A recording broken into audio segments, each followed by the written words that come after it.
The age of digital game ownership is upon us. If you ask Microsoft and Sony anyway. The reality is that the physical market's still clinging to life, but we've crossed the threshold where digital sales represent the bulk of copies sold. How did we get here? Before the modern Xbox store, there was Xbox Live Arcade on the 360. Launched alongside the console in November 2005, this was most people's first contact with the digital game store. You could use it to buy games online from the dashboard and download them straight to your console. With strong developer support and a great lineup of titles, it did very well, and it would later be used as the foundation for Microsoft to sell retail games in a similar way, just as they do today. But despite what you may think, the 360 wasn't their first run at the idea. A year prior, they released Xbox Live Arcade, but for the original Xbox. This was a disc that, much like its successor, would allow you to pay to download games to the console's internal hard drive. It actually still wasn't the first example of something like this on console. The ideas existed in some form as far back as the Atari 2600, but it was the first that's functionally similar to what we have now. 27 games released on the service, and today I'm gonna go through them all. You know what that means. Everybody give a warm welcome to the Vibometer! Okay, no, that's too warm. Cool your jets. For the unacquainted, the Vibometer gauges my general attitude towards a game on a scale of bad vibes to great vibes. My standards are going to be a little different than they were in the YouTube Playables video because these games actually cost money back in the day, but I'll be judging them based on the standards of their time as far as value goes. The price of each game will be in the corner along with everything else. There isn't any official source saying how much these went for, so I'm just gonna hope this random forum thread is right. Anyway, that's enough preamble, let's get going. Alien Sky is the space shooter. At this point, the space shooter is less of a game and more of a technical standard. Some functional equivalent of this exists on virtually every device with a screen. This one is perfectly adequate. I mean, it doesn't really do anything interesting, but it's not horrifically incompetent either. I do get a kick out of the scrungly Windows MIDI music though. You don't get to see that on console very often. One nice feature this game does have is leaderboards, and no, your eyes don't deceive you. They still work. Well, kinda. We can once again thank the community-run Xbox Live replacement Insignia for fully restoring online services not just here, but in all Xbox Live Arcade games. I'll bring it up when it's interesting, but just know that all of these games support Xbox Live to some extent. AstroPop is a puzzle game where you match bricks of the same color to clear them before they can overwhelm the board. It's just a good, fun game with plenty of depth and replayability, which comes as no surprise because it's the first of several games developed by sworn enemy of mid-2000s office managers everywhere, PopCap. They need no introduction because you've surely played their games before. Bejeweled, Peggle, Plants vs. Zombies, they've made plenty of classics. AstroPop here never made that list, but not for lack of quality. Honestly, I think it's just because the art style is kinda unappealing, but the game itself, good stuff. Adomaders is... Hey, wait, didn't we just do this? Yeah, I guess the space shooter wasn't enough, because this is obviously built straight off the bones of Alien Sky. It has a little bit more going on. You get special weapons by picking up 4 of the same color item in a row, but like, come on, it's the space shooter again. There's nothing to see here. I can't believe I'm saying this, but Bankshot Billiards is actually extremely good. Simply put, this is everything you could ever want out of a billiards game for the original Xbox. It controls well and has good physics, and that would be enough to satisfy me, but they went above and beyond here. First off, native 720p widescreen, 60 FPS, that's some pristine looking billiards right there. We've also got plenty of modes, including dozens upon dozens of single player challenges. There's customization for everything, and I can even tell it to play the copy of Meteora that was ripped to my Xbox when I got it. But best of all, it has online multiplayer. It supports matchmaking, voice chat, whole 9 yards. I gave it a run over Insignia, and yeah, it works great. If I got this for $10 back in 2004, I'd be pleased as punch. It's Bejeweled! You know what Bejeweled is. There's really not much to say here. Wait, this music kinda slaps. Did Bejeweled soundtracks always go this hard? Who composed it? What do you mean he did Unreal Tournament music? That aside, this really is just basic Bejeweled. You get normal mode and time trial, and that's your lot. And this being Bejeweled 1, there's no special jewels or twists on it or anything. So, PopCap, buddy, you mind explaining to me why this is $15? Almost every other game on here is $5 or $10, including AstroPop, which has considerably more going on and was made by you. So even by 2004 standards, this had to be pushing it. especially considering that this was a launch title and Bejeweled 2 came out literally the day before. Like, I know Bejeweled is popular, but come on, man. On the bright side, all these games had demos, and Bejeweled basically never changes, so I guess you can probably get by on that. Bookworm Deluxe is another PopCap game, and I'm gonna be real with you, I don't really like Bookworm. I don't find it very fun, and I don't want to play it. Is it a skill issue? Yeah, basically. I mean, these kinds of games always have a way of making me spell words like spoint and then being annoyed that it didn't work. It's not that this is like a bad version of Bookworm or anything, it's perfectly fine. I just don't like Bookworm to begin with. But hey, I mean, look at that, $10, unlike a certain someone I know. Ruckus Bucks Dangerous Minds is Minesweeper. Who is out here paying for Minesweeper? It's not even interesting Minesweeper, it's just all reliable. Has leaderboards though, so that's good, I guess. You can change the environment, but all that does is put a JPEG in the background and play really low quality ambient noises. There's no music or anything, it's just this. I can't help but notice that it says with certainty when something you flagged is a bomb. It only does that if you could prove it, but it seems like that'd be kind of a faux pas to the sort of person willing to spend $10 on a Minesweeper. If any Minesweeper fanatics want to chime in on that, I'd be glad to hear it.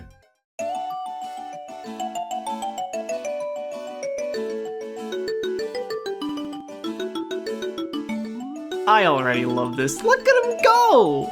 Dino Aliens is a game about a scrunkle exercising castle doctrine. Aliens have invaded, and Dino has to kill them all and get to the exit. The gameplay reminds me a bit of Bomberman 64, but slower paced and more puzzle-centric. There are plenty of games like this, and I don't think this one's wildly fun or anything, but man, this is just really charming. There is not a single thought going on in that little guy's head. Press the black button to do a little dance.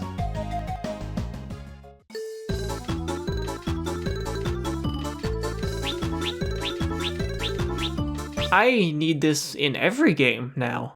Feeding Frenzy is the classic game about eating fish to grow larger to eat bigger fish, and so on. It's best known for Feeding Frenzy 2 on a 360, but the first tier on the OG is the same kind of thing. There's a satisfying loop to working your way up the food chain, and aside from the not great visuals, it holds up pretty well. It's educational too. Between stages you get little factoids about all the ecosystems you're destabilizing. Some starfish digest their prey by turning their stomachs inside out, pouring digestive juices onto the prey, and then sucking up the digested remains. Thanks! I hate it! The catch with this version is the same as the original on PC. 4x3 just doesn't work very well for this series. You dart around so fast that you often can't see where you're going, and it leads to a lot of cheap deaths. Widescreen was a big improvement too. Still, this is A-OK.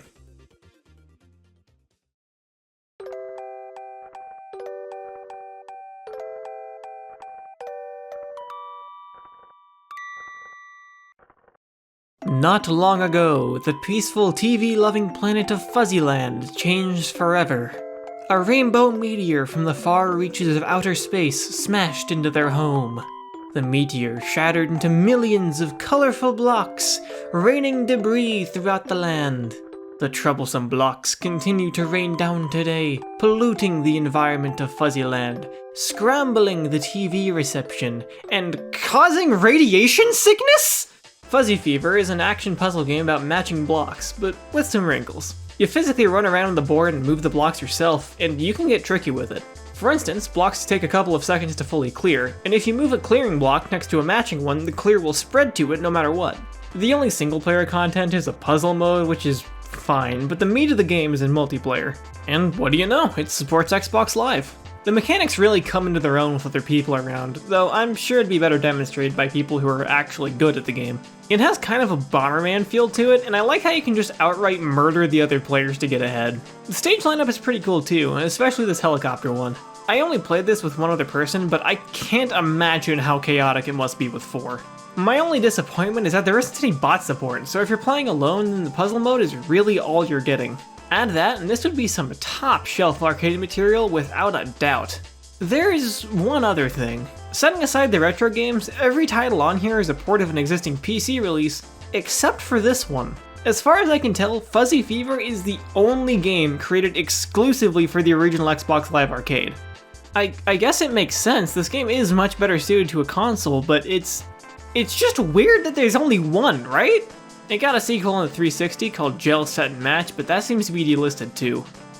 Gauntlet. Yes, we have finally gotten to an arcade game that is actually an arcade game. And this is a really good port. Every Midway game present today is brought to us by Digital Eclipse, historically known for their immaculate emulation releases on the 360, and more recently for their superb interactive documentaries about games like Karateka and Tetris. All of the projects here on the original Xbox are wonderfully put together. Great emulation quality, responsive controls, optional graphics remasters, even online multiplayer over Xbox Live, voice chat and all. Netplay and emulation doesn't have a stellar track record, but I'm playing these with somebody from overseas, and aside from a little bit of input lag, it's working perfectly. All that for $5 a pop? I mean, who could complain? I could complain plenty about this one. Guardian answers a question pondered by philosophers for generations. What if Defender was bad? The answer will not surprise you. This game is so unpleasant. The ship controls horribly and the audio is just constant noise. It's just... Ugh, I'm getting a headache. Let's bounce. I think you should be less proud, actually. Hamsterball is like if Marble Madness was actually playable. If you're around my age, you might be familiar with this one. It's one of those games that seems to just mysteriously appear on your grandma's computer. Where did it come from? Did she buy it? I don't think she bought it. Funnily enough, you actually still can purchase this from the developer's site to this day. The page looks old enough to drink. $15, huh? Looks like the arcade's getting the better deal on this one. Anyway, you've got to get the hamster through each level as fast as you can. Anytime you have leftovers, carry to the next stage, so you have to do well the whole way through to finish the game. I never made it far as a kid, and I spent all these years thinking I was just bad at it, but now that I'm playing it again as an adult, no, this game really is just insanely hard. I can't beat it. I spent longer than I'd like to admit trying, but even with the kind of cheating rollback option, I can't do it. How is this stupid hamster game harder than Steel Battalion? Ah. Hardwood Solitaire is... yeah, I mean, you know. It's from the same company that made the Minesweeper clone, has all the same background JPEGs, though at least this time there's some music instead of that game's artisan ambience. To its credit, it does appear to include every solitaire game ever conceived. I don't like that the cards move so erratically though, that's kinda off-putting. The title claims it's Hardwood Solitaire 3, but it's best not to think about that too hard. Hey, I saw that mouse cursor! Digital Eclipse is back and they've got Joust! I think Joust is just okay. It's not something I would personally want to drop a $5 for, but nobody's buying Joust without already liking it, so who cares? Same as Gauntlet, this is a great package with all the same trimmings. It's their only release where I think the input lag in multiplayer feels considerably annoying, but intercontinental jousting is about the worst case scenario for that, and with less distance, I'm sure it would be fine. Oh, Marble Blast, how I love you. A perfect synthesis of physics and platforming, the zenith of marble-based game design. While Ultra is closest to my heart, the original holds a special place of its own, and this is indeed that very classic. With visual enhancements no less. That was a really bad idea, you shouldn't have done that. Look, I can get over some performance hiccups in older games, but like, man, what is this? You're not gonna convince me that the Xbox can't run Marble Blast. Something had to have gone wrong here. It's not like it's unplayable, but really? Come on. If you don't mind it, then this is a fine version of the game with plenty of content, but it's also the worst one, and it really shouldn't have been. Miss Pac-Man is kind of the de facto mascot for the original Xbox Live Arcade because it came as a free pack-in with the arcade disc. Actually, it's the only one that's on the disc. If you buy one off eBay and pop it into a stock Xbox, it'll be available to play even with the servers dead. Namco didn't have Digital Eclipse handle their arcade ports, so this isn't quite as extravagant a package as you might get from them, but the emulation quality is perfectly fine, and it's not like Miss Pac-Man really needs any extras anyway. As for the game itself, well, it's Miss Pac-Man. There's a contingent of diehards that insist that this is much better than the original Pac-Man, and honestly, they're not wrong, but I think most people probably don't care. I'm too much of a casual to hugely prefer one over the other. If you've noticed that Miss Pac-Man hasn't been re-released nearly as often as other Pac-Man games, that's because it hasn't. It's been caught up in rights disputes for basically its entire existence. The layperson would assume that it was made by Namco because Pac-Man was made by Namco and this is a Pac-Man game, but it actually wasn't. So basically, there is a company called General Computer Corporation that made mod kits for arcade machines to convert them into new games. Atari sued them and then hired them, and since that meant they couldn't do any more conversion kits, they took the Pac-Man mod they were making directly to the game's American distributor, which was Midway. Midway liked it, and Namco gave the thumbs up, so the mod was rebranded as Miss Pac-Man and released officially. But now we have a game developed by one company and published by a second company using IP by a third company, so naturally they spent the following 40 years suing each other over it. In 2019, plug-and-play manufacturer AtGames jumped into the mix and apparently acquired full rights to the game and character. At this point, Namco seems to have given up on it entirely and started airbrushing Miss Pac-Man out of photographs. Every time she appears in other games, they replace her with her witness protection alias Pac-Mom, lest the AtGames lawyers bust down their doors again. So, yeah, Miss Pac-Man. Mutant Storm is a twin-stick shooter that's just pretty good. It's not doing anything too crazy, but it's fun and it looks pretty cool. Kinda has Llama Soft vibes to it. It even outputs in 720p, though the performance feels a little shaky. The sound design's not my favorite either. I honestly had to look up someone else's footage of it to make sure the audio wasn't corrupted somehow. Apparently there's a remaster of this on Steam, so that's pretty neat. It's been 20 seconds, so it's time for more Namco! This collection's got Dig Dug, Galaga, and Pole Position. $15, $5 pop. It seems about right. I like Dig Dug, even if I'm not very good at it. My perception of it is kind of permanently colored by Shifty Look, though. Yeah, Shifty Look. It was this odd project by Namco that dredged up all their IPs that nobody cares about and handed them to webcomic artists. I'm talking stuff like Legend of the Valkyrie and Dungeon Spirit and Sky Kid. They made a Bravo Man animated series and brought in the creator of Homestuck for a game where you can date the ship from Galaga. Man, I don't know. My favorite thing to come out of it was the Mappy series. The creators pretty much got free reign to do whatever they wanted because it's Mappy and nobody was going to call them on it, so naturally they made it into a screwball office comedy. You didn't think I'd be stupid enough to leave it in there, did you? Now, witness the full power of my ninjutsu mastery. They use all sorts of Namco IP for gags, so if you're an arcade fan, you're gonna get a kick out of it. Digless D. Douglas himself is there as the slacker friend type character, and that's just who Dig Dug is to me now. There's no fixing it. It's just a really good series. You know, fun watch if you have a couple hours to kill. Whole thing's on YouTube. I'm here to cleanse this place and give it peace. Moving on. Galaga is Galaga.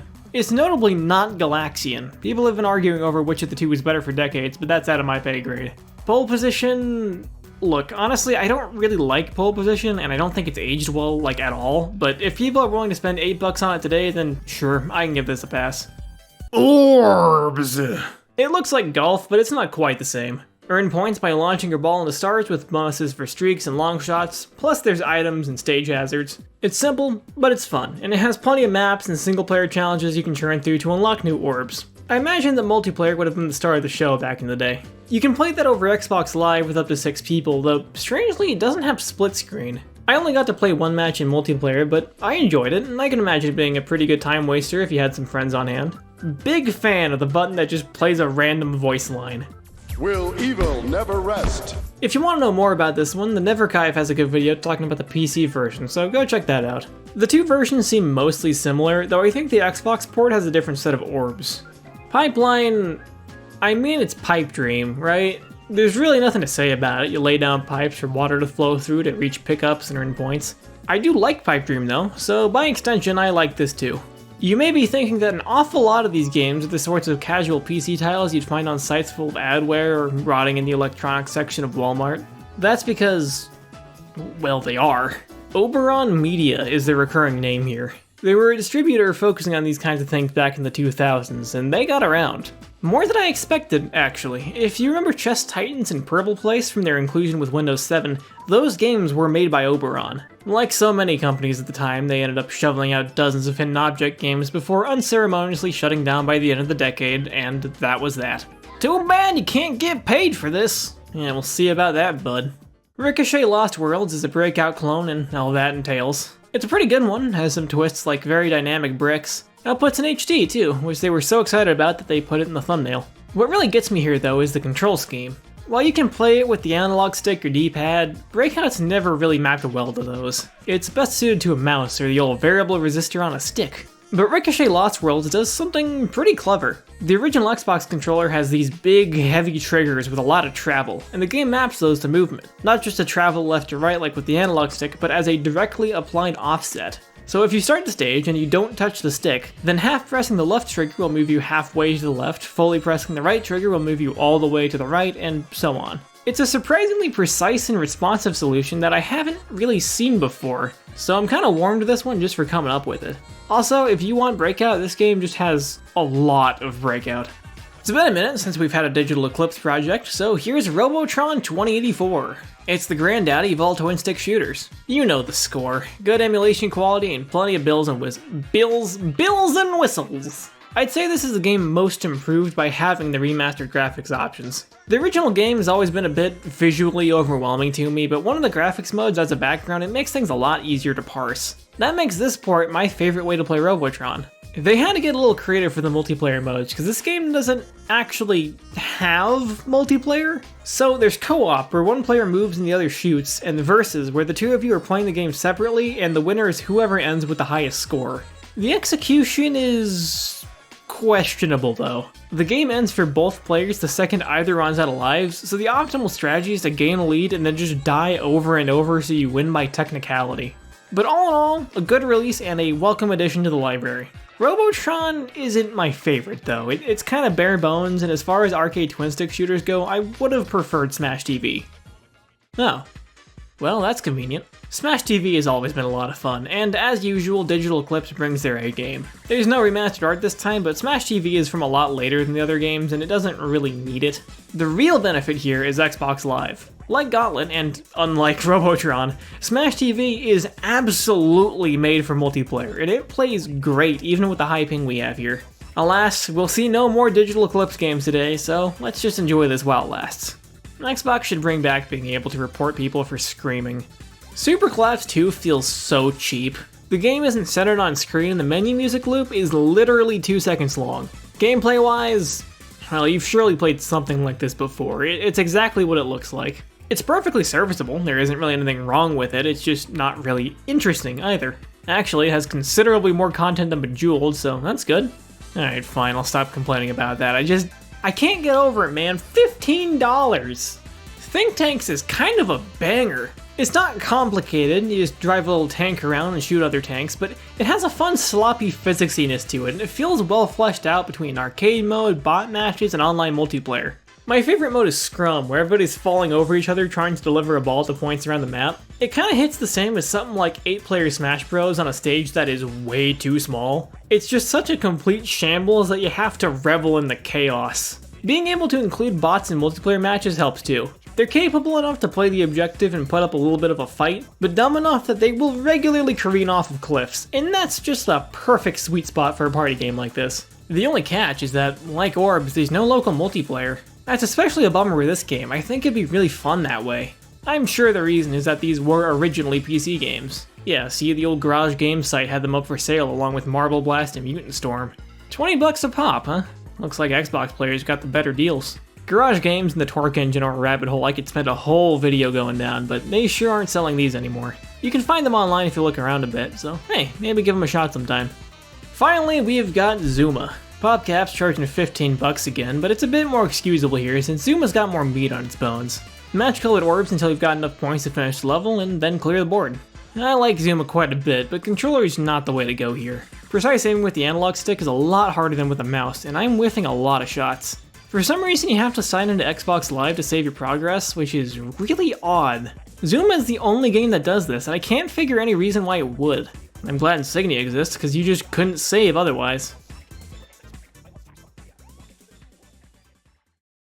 Okay, that's all of them. You know, on the whole, that was a pretty good lineup. There were plenty of good contemporary games, arcade-esque and otherwise, and all the literal arcade games were presented well. Pricing was alright. Not you. And if you wanted to pick up some smaller games to play on Xbox Live, you were pretty well served here. So, all in all, it's quite a strong showing for the first real attempt at this, especially so late in the console's life cycle. There are some other odds and ends I ought to bring up though. Geometry Wars was a darling of the Xbox 360 arcade, and while it wasn't on the original Xbox's lineup, it was available on the console. Not in arcade, but in Project Gotham Racing 2. Head to the garage, switch to walk mode, and head over to the arcade cabinet to boot it up. Strictly speaking, it still isn't a part of XBLA, but a lot of people got the disc in a bundle with PGR2, so I feel like it is in spirit. It's safe to say that they did plan for more games though. The arcade menu is grouped into sections for different genres, and several of them only contain one game or are just completely empty. Yeah, I'm not holding my breath on that. It's not surprising that it got so little support. Given the usual timeline for game releases and the fact that XBLA launched in November 2004, most games that weren't already in development for it were better off waiting for the 360. If you ask Wikipedia, it'll say that Japan got tons more arcade titles. Heavy hitters too, stuff like Street Fighter, Metal Slug, Guilty Gear, and Outrun 2. This is because Wikipedia is wrong, but understandably so. It cites an archived Japanese page listing all of these games under Xbox Arcade and talking about Xbox Live, which sounds about right to me, but I'm certain that these were not available digitally. For one, the page never refers to downloading games, and even if you could, some of these would take up more space on the internal drive than I think they'd be willing to part with. So I had a suspicion, and digging through issues of Famitsu Xbox from around the same time confirmed it. These aren't Xbox Live arcade games, they're arcade games on the Xbox that support Xbox Live under an initiative called Xbox Arcade. That sounds really stupid and needlessly confusing, but it makes sense if they didn't have XBLA, right? Well, no, they did have Xbox Live Arcade, they just named it that anyway. I don't understand, what were they doing over there? So that's how all this started. Ground zero for the looming digital apocalypse was a janky downloader for a couple dozen games on a console that had no business doing anything of the sort. By 2013, it had become so universal that Microsoft decided to retire the Xbox Live Arcade brand entirely, and it just kept growing from there. What a thing to behold. It's Q&A time! If you want into these, you can become one of my illustrious patrons and ask away. Did you beat Hamsterball? I spent like a week playing it and never got past the final stage. God, dude, I tried. After you sent this question in, I went back and spent like a solid hour throwing myself at it, and I can't do it! It's insane! Maybe I'll try to get on stream sometime, but this is just masochistic!